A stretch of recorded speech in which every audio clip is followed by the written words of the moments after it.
Typically, in a theory-driven university, research university, students will take courses. And if a course material, a body of course material is fascinating or of interest to them, and in my case, hopefully, they feel inspired and they feel that it's something that they have a measure of passion for, they will go to that professor and say, I'm interested in this particular sociological question. Because a lot of sociocultural anthropology is not collaborative in the research component. It's usually only collaborative in the sort of writing up and discussion and publication end of it. So they would have to sort of, I think, just seek out a faculty member that would want to support them. I know that. First of all, they start off with, what is a good research question? Because sociology is question-driven. So they're going to start off with the question, and then they're going to do research. They're going to do research with the mindset of starting and completing a really good lit review. And that lit review will be most likely the workings of 1 quarter, sometimes 2 quarters with me. And that idea then is to give them the foundation so they can find out where what they're interested in has been done well and where there are holes and it needs to be filled by their research to add to the field. So I talk with them and I say, this is an important and a big decision.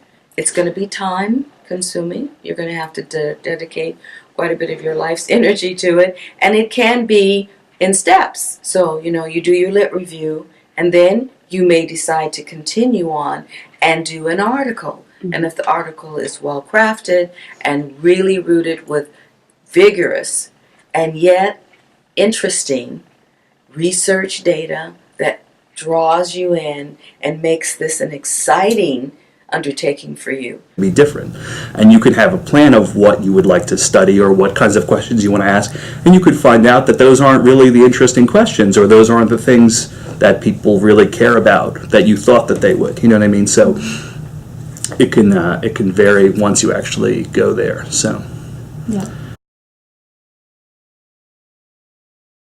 So you've got to be good at time management. Again, I want to see at least the elemental, the foundational parts of having some passion, because that's going to keep you well fueled. Person has to feel as though what it is that they're doing in their life, in their research, is going to inform them and make them a better academic as well. And especially if you want to get experience for doing your, going on and doing a PhD or doing a master's or something like that, that's really the experience you would have to have, would be, being a research assistant or assisting in some way would be fine, but to actually have acquired some skills and sort of be able to demonstrate you've done some interviews and you've done some ethnographic research and you've engaged with it in some way, you've sort of seen a project through from conception to conclusion.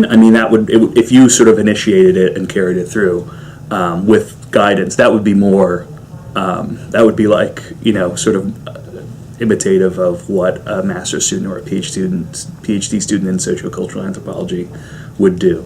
So. And sociology is a foundation that can lead to so many different fields. If you are an undergrad as a sociologist, you can make a phenomenal law student, right?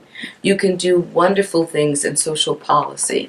You can do great things in education. So to me, it opens up a huge world of ways in which you can do fulfilling work.